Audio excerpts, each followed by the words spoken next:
Isabella, answer me. Why are there strangers living in the alpine chalet I bought for you 3 years ago? My grandmother Margaret's voice cut through the warmth of the Christmas Eve dinner like a blade of ice.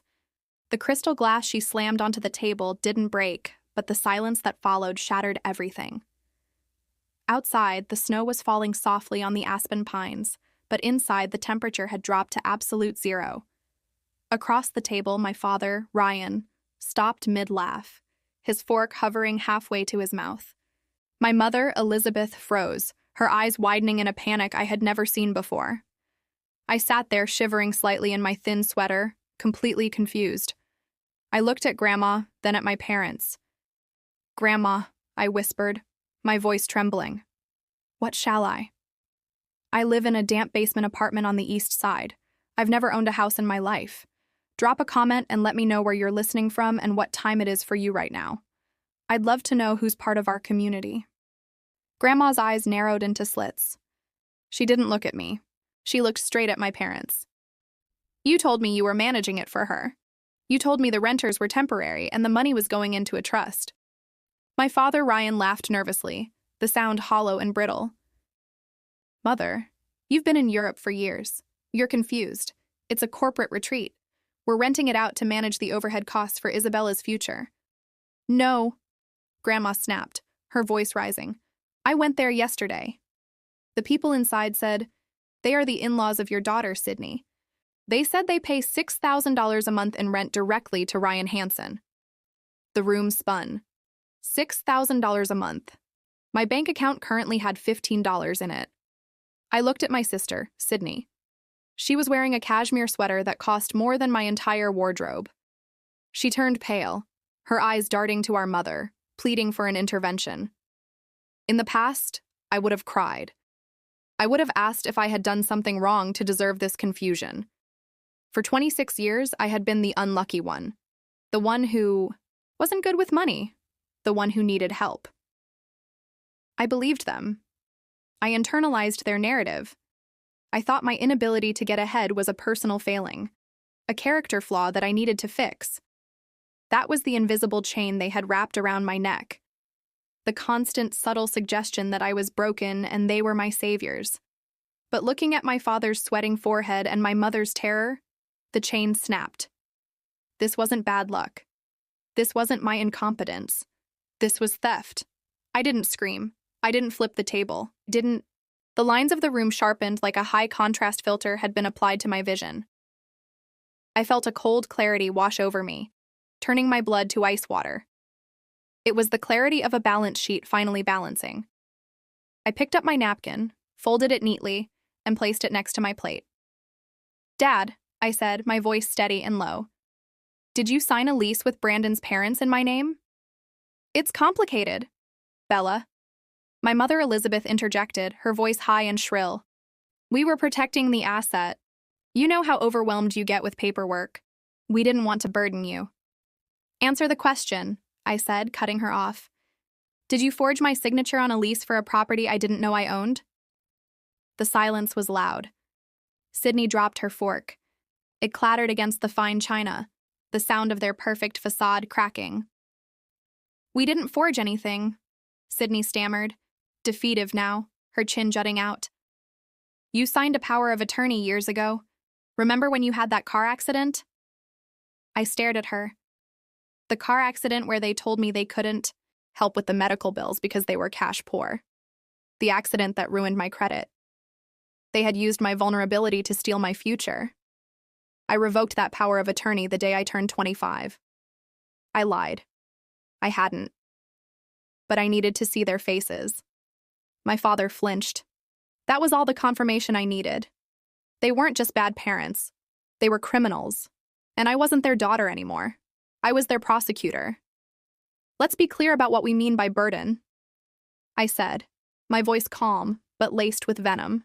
"I live in a basement apartment on 4th Street. It smells like mildew when it rains. I drive a car that breaks down every time the temperature drops below freezing, and I have $40,000 in medical debt from the accident you refused to help me with." My mother, Elizabeth, pressed a napkin to her mouth, her eyes darting around the table as if looking for an exit. "We helped you with rent when you first moved out," she whispered. You paid the deposit, I corrected. $500 once 4 years ago. I turned to Sydney. She was scrolling on her phone under the table, probably deleting the location tag on her latest post. Sydney, I said, making her jump. How much is the rent for your condo downtown? That's none of your business, she snapped. Actually, it is, I countered, because I saw the bank statement on Dad's desk last Christmas. $3,200 a month paid by Hanson Family Trust, the same trust that apparently couldn't afford my physical therapy bills. Ryan's face turned a mottled red. We have, to maintain appearances, Isabella. Sydney is building a brand that requires investment. You chose a career in graphic design. We warned you it wasn't lucrative. And that justifies stealing $1 million asset from me. I asked to fund her brand. We didn't steal it. Ryan slammed his hand on the table, rattling the silverware. We managed it. You were unstable after the accident, depressed, anxious. We couldn't trust you with that kind of responsibility. We rented it out to keep it safe, to pay for the upkeep. Safe? Grandma Margaret finally spoke, her voice low and dangerous. You charged Brandon's parents $6,000 a month. That's $72,000 a year for 3 years. That's over $200,000. She leaned forward, her eyes locking onto Ryan. Where is that money, Ryan? Is it safe or is it sitting in the driveway in the form of that new Range Rover? The silence that followed was suffocating. I looked at my parents, really looked at them, and saw them for the first time without the filter of familial obligation. They weren't just selfish, they were parasites. They had fed on my failure to justify their own greed. They needed me to be the screw-up, so they could feel justified in taking what was mine. You owe me, I said, my voice cutting through the tension. Every penny of rent, every penny of interest, and the deed. Tonight we can't. Elizabeth sobbed, finally breaking. The money is gone. Expensive to maintain our lifestyle. Ryan shouted, abandoning all pretense of calm. Do you have any idea what it costs to keep up appearances in the circles? The club memberships, the cars, the vacations people? Expect things from the Hanson family. We did it for you girls, Elizabeth wailed, clutching her pearls.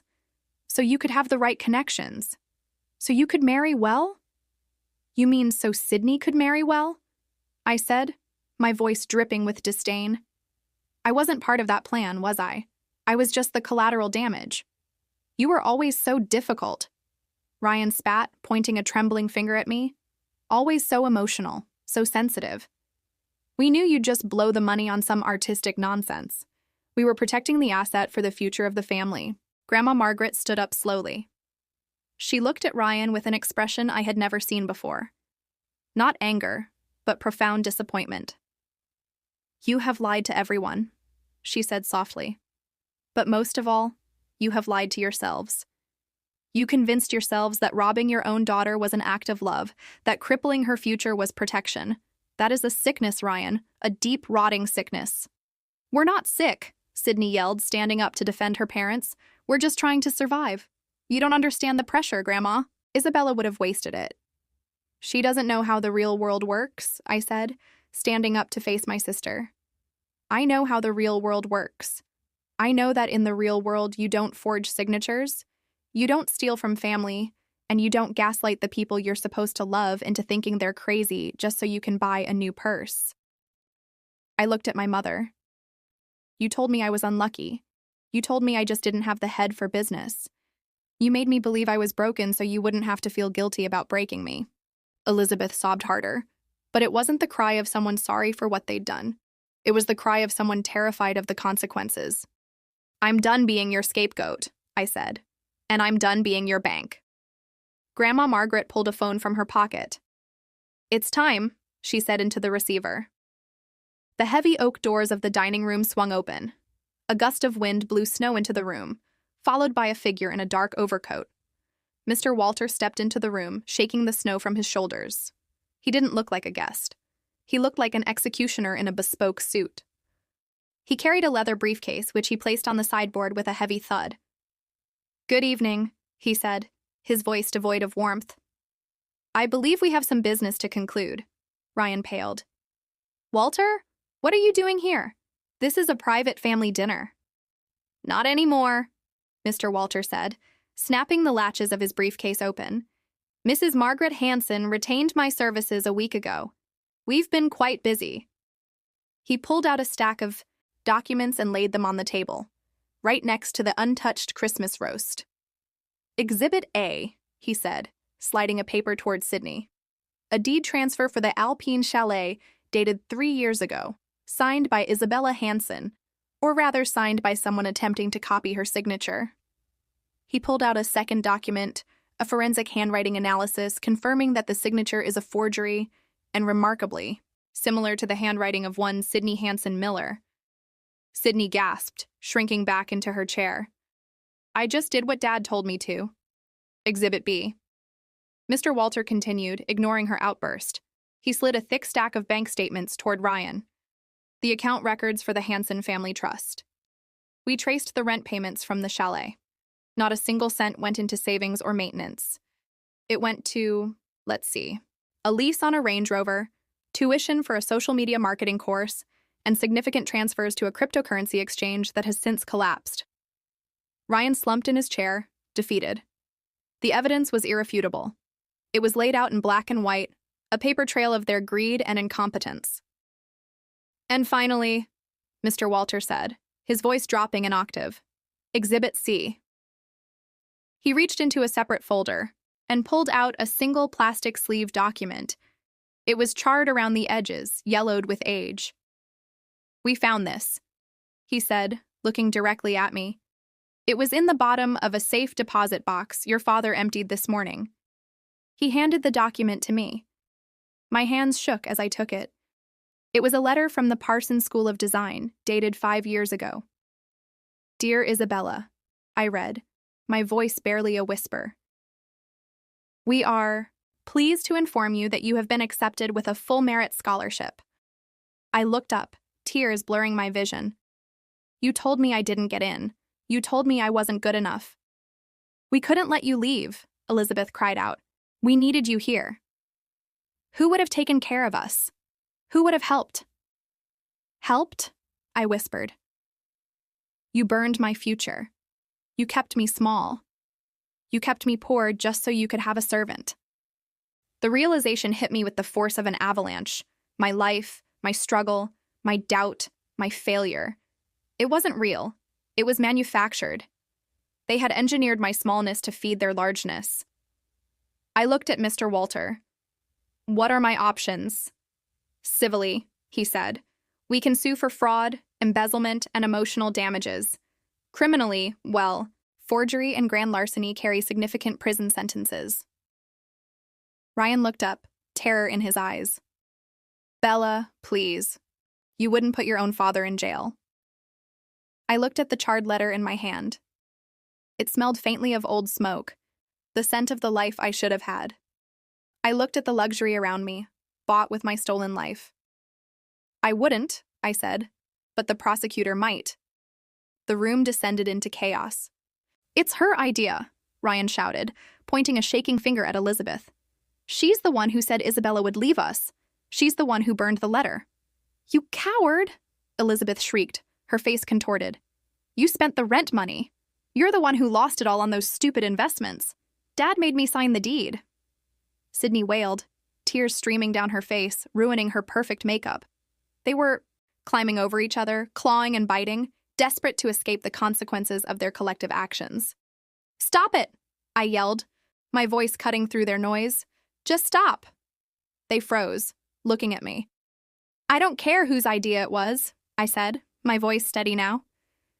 You all benefited. You all lived in luxury while I ate ramen in a basement. You all watched me struggle and did nothing. I turned to Mr. Walter. Give me the invoice. He handed me a document.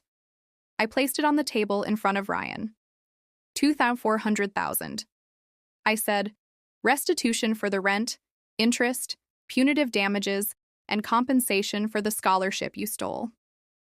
We don't have that kind of money, Ryan gasped.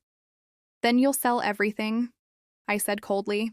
The cars, the jewelry, the club memberships, and you will vacate the chalet tonight. Tonight? Elizabeth whispered. But it's Christmas Eve. It's snowing. I know, I said. I walked here in it. Now you can walk out in it. 1 year later, the fire crackled in the stone hearth of the alpine chalet. Outside, the snow fell softly, blanketing the mountains in white. Inside, it was warm, peaceful. I sat in the armchair, a sketchbook on my lap. The design for the new community center was almost finished. "Penny, for your thoughts," Grandma Margaret asked, handing me a mug of hot chocolate. "Just thinking," I said, smiling, "about how quiet it is." "Peace is expensive," she said, "but you bought it." Ryan and Elizabeth were awaiting trial for fraud. Sydney had filed for bankruptcy. Brandon had divorced her. They were gone from my life completely and permanently. But I hadn't just kept the money. "The scholarship fund launches tomorrow," I said. "The Phoenix Fund for students whose families tried to clip their wings," Grandma said, nodding. "Exactly," I said. "We've already had 300 applicants. Kids who were told they weren't good enough. Kids whose parents spent their college funds. Kids who just need someone to believe in them." I looked out the window at the snow-covered pines. I wasn't just a survivor anymore. I was a builder. I was using the bricks they had thrown at me to build a foundation for others. "You did good, Bella," Grandma said. "You turned a crime scene into a sanctuary." "No," I said, closing my sketchbook. "I turned a cage into a key." Final CTA. If this story reminded you of your own strength, hit that like button and share it with someone who needs to hear it. And tell me in the comments, what's the one dream you're never giving up on? I read every single one.